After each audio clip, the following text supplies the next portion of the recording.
সেই রাতে গাজনের ঢাক থেমে যাবার পরও একটা ঢাক বাজছিল। গ্রামের কেউ বাজাচ্ছিল না, আর যে ছেলেটা সেই আওয়াজের দিকে গিয়েছিল সে আর কোনোদিনও ফেরেনি। এই গল্পটা আমাদের গ্রামের লোকেরা আজও বলতে চায় না, কারণ তারা বিশ্বাস করে যে এই গল্প শোনে সে একদিন না একদিন ওই ঢাকের আওয়াজ শুনবেই। চৈত্র মাসের শেষের দিকে রোদে মাটি ফেটে গেছে, বাতাস আগুনের মতো গরম। দিনে সব কিছু ঠিকঠাক, কিন্তু রাত হলে গ্রামটা বদলে যায়। শিব গাজনের সময় সন্ধ্যা নামলেই শুরু হয় ঢাক, কাসর আর শিবের গান। ভক্তরা শরীরের ছাই মাখে, কেউ কেউ শিবের রূপ ধরে, মাঝে মাঝে আগুনের উপর দিয়ে হাঁটা, শরীরের ফুল ফোড়া, সব মিলিয়ে অদ্ভুত একটা ভয় মিশে থাকার ভক্তি। রাহুল এসব দেখতে ভালোবাসতো, কিন্তু এই বছর সে একটা অদ্ভুত জিনিস খেয়াল করলো। মেলা শেষ হয়ে যাওয়ার পর সবাই ঘুমিয়ে পড়ে, ঠিক তখনই দূর থেকে একটা ঢাকের শব্দ ভেসে আসে।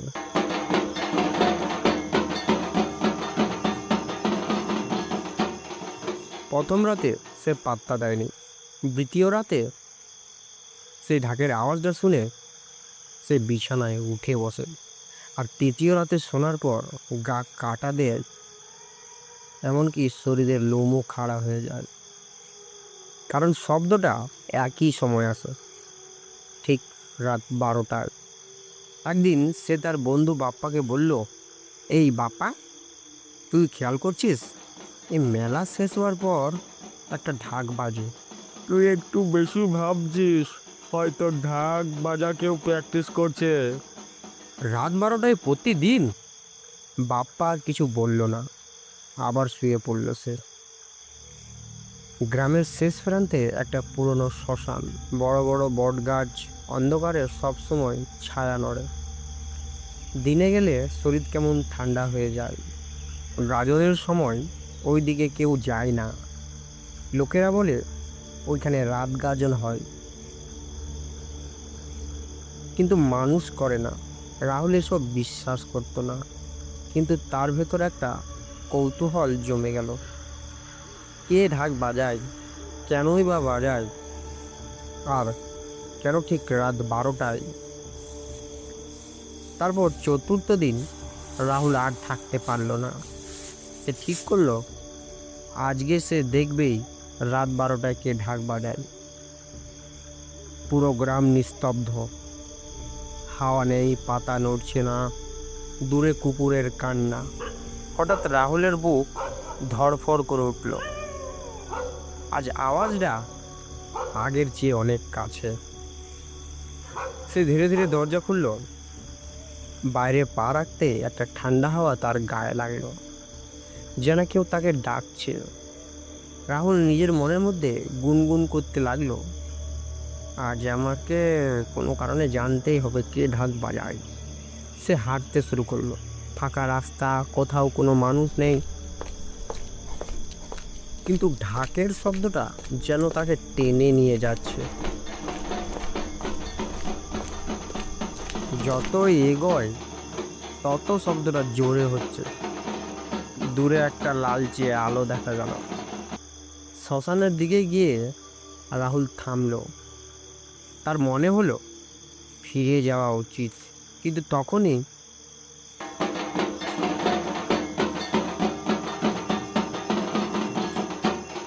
এবার শব্দটা এত কাছে যেন তার কানের পাশেই বাজছে। সে আর থামতে পারল না। শ্মশানের কাছে পৌঁছে সে দাঁড়িয়ে গেল। তার সামনে যা ছিল, একদল মানুষ দাঁড়িয়ে আছে শিব গাজনের সাজে, গায়ে ছাই মাখা, কারো হাতে ত্রিশূল আর কারো গলায় মালা। তারা ধীরে ধীরে নাচছে ঢাকের তালে। কিন্তু একটা জিনিস দেখে রাহুলের বুক ঠান্ডা হয়ে গেল। তাদের পা মাটিতে নেই, সবাই বাতাসে ভাসছে। মাঝখানে একজন ঢাক বাজাচ্ছে আর একবার করে নাচছে।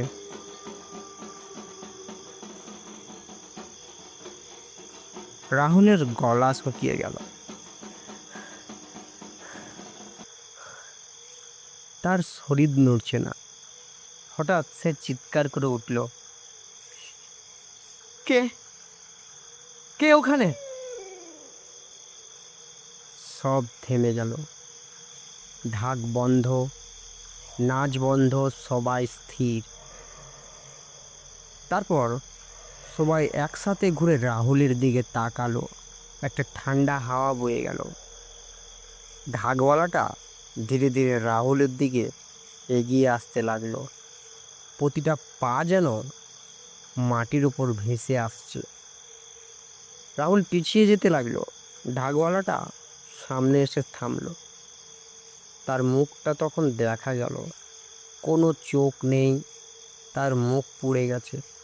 ঠোঁটের জায়গাটায় শুধু একটা কালো গর্ত। সে ধীরে বলল, গাজন দেখতে এসেছিস?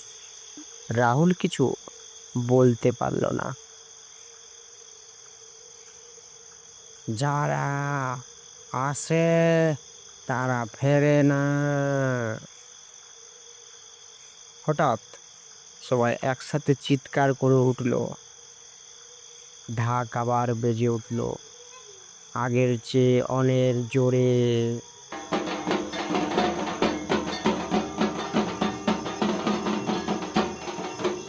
রাহুল দৌড়তে চাইল, কিন্তু তার পা নড়ল না। কিছু একটা জিনিস তাকে ধরে ফেলেছে। চারিদিক অন্ধকার হয়ে গেল, শুধু ঢাকের শব্দ আর চিৎকার। তারপর সব চুপচাপ। পরের দিন সকালে গ্রামের লোকেরা শ্মশানের পাশে একটা ঢাক পড়ে থাকতে দেখল, আর তার পাশে রাহুলের চটি। রাহুলকে চারিদিকে খোঁজা হলো, জঙ্গল, পুকুর, মাঠ, সব জায়গায়, কিন্তু রাহুলকে আর কখনো পাওয়া গেল না। কয়েকদিন পর একজন বৃদ্ধ লোক বলল, "ও একা যায়নি, ওকে ডেকে দেওয়া হয়েছে।" তারপর থেকে গ্রামের কেউ আর গাজনের রাতে বাইরে বেরোয় না। কিন্তু গল্পটা এখানেই শেষ না। আজও চৈত্র মাস এলেই গাজনের শেষ রাতে ঠিক রাত 12টায় আবার সেই শব্দ, ঢাকের আওয়াজ শোনা যায়। কেউ দেখে না, কেউ যায় না, কিন্তু সবাই জানে ওরা এখনো গাজন করে। আর যদি কেউ ভুল করে সেই গাজনের আওয়াজের দিকে যায়, পরের দিন তার জুতোই পাওয়া যায়। আজ রাতে যদি হঠাৎ ঢাকের আওয়াজ শুনতে পাও, তাহলে বাইরে বেরোবে না, কারণ হয়তো ওরা আজ নতুন কাউকে খুঁজছে।